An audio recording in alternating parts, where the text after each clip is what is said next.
Hello everyone. So I have a 1986 Chevrolet K5 Blazer 4x4. When I bought it, it had a throttle body fuel injection on it, which was modified and a 88 or newer engine put in. So I had to adjust it to go back to carburation, put a 4-barrel carburetor in there so I could pass the smog test here in California, because they don't allow modifications. As much as I'd like to keep the fuel injection, I wasn't allowed to. So here's the engine running with the complete fuel injection system on it. It ran okay. It wasn't tunable very much, and it didn't really get good gas mileage, so I assume something really wasn't working correctly, but this is it.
So here I've taken off all the wires basically from the distributor, spark plugs, just kind of pulled everything off and got ready to disconnect the actual intake and everything on it.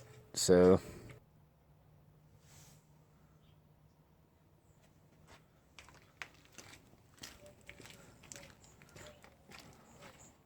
yeah, I basically at this point have pulled off the computer, the distributor, the wiring harness, the fuel pump, and a few other minor things. But from this point on, I'm going to be taking off the intake manifold and going from there, cleaning up the inside of the engine.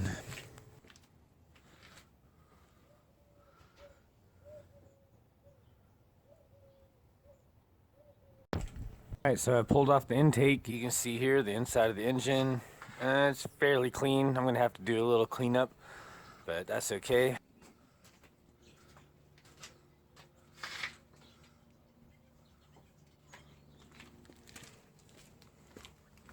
I got the intake over here and all the wiring components, bolts, etc. It's a lot of stuff there. So this is where a little drama begins. I wanted to use the old 4-barrel off my other 350 engine. It was just a stock 4-barrel, but it's from an older engine, maybe 1980, something around there.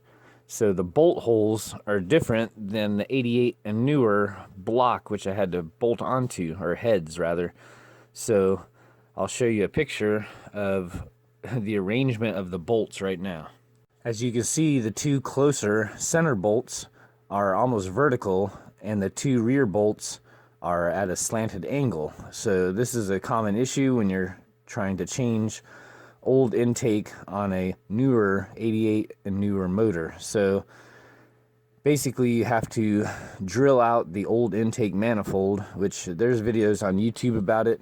I went ahead and checked those out, and you order these special bushings which change the angle that the bolts push down on, and it's supposed to help you keep the intake on there. So I went ahead and ordered the bushings. They were Precision Parts number 52110, Professional Products, sorry.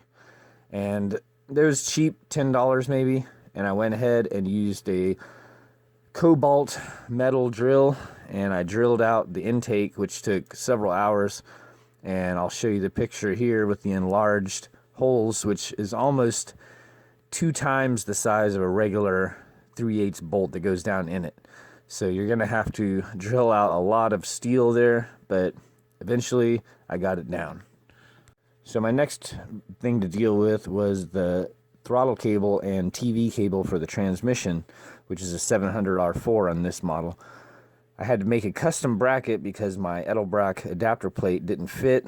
It didn't work with the carburetor and whatnot, so I went ahead and made this special bracket with some plumber's tape and made it adjustable in many different ways. So here it is again, and basically when I installed it, I only had to use one of the extenders with this plumber's tape, so it was pretty good, just a little bit of adjustment on the TV cable. So this is the adjustments that I made. Alright, so here I have the intake mounted. I also put on an Edelbrock 1406 4-barrel carburetor, 600 CFM. I had it on my old car, but I only used it for maybe 2 months. So this is almost like a brand new carburetor here. And other than the intake, the complete top end is almost brand new. Alright, and here it is all buttoned up and ready to go with the older intake on it. I also put in a Spectre fuel pressure regulator and a fuel pump. I wanted to keep the pressure at 4 pounds, so I went ahead and did this and got the fuel system going. The intake's solid. I had to use a quadrajet-edelbrock carburetor adapter plate, which is about 1 inch tall. And then I also have a 1 inch extender plate, or 1 inch spacer plate that goes on top of that, so where the carburetor can clear the EGR valve on the left side in the picture there where the electric choke wire is. If you don't have that plate, it's going to butt up against the EGR, and you either need an EGR extender or this carburetor extender. So here's a short video of the engine running with the old intake.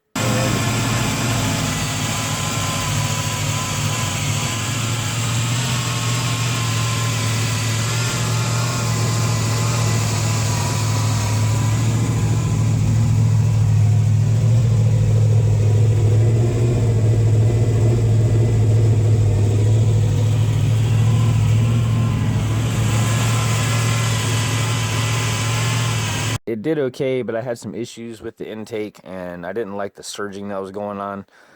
Some other little issues I had with it, and little leaks. So I went ahead and changed out that intake after all that work with a new intake. So here I've installed a Edelbrock 3706 intake. It's aluminum. It has the EGR port on the left side there in the picture. It allows for also the bolt holes to go in where I didn't have to make modifications, so the bolt holes match up to this style block heads, and I don't have to deal with drilling out, using those bushings and all that crazy stuff. So here's a video of the engine running up in the mountains. I drove it 50 miles up into the snow.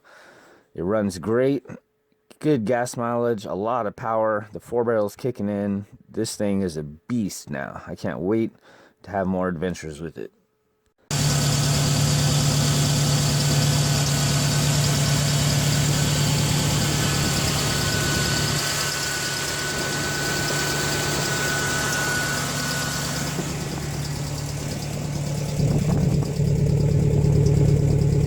So that's pretty much it. The engine's running. The Blazer looks great. I'm going to go ahead and get working on other projects other than the engine, maybe a paint job or interior stuff. If you have any questions about the engine work, feel free to leave comments, post comments, whatever. I'll answer them right away and maybe help you with your project. So hope this helps. Have a great day.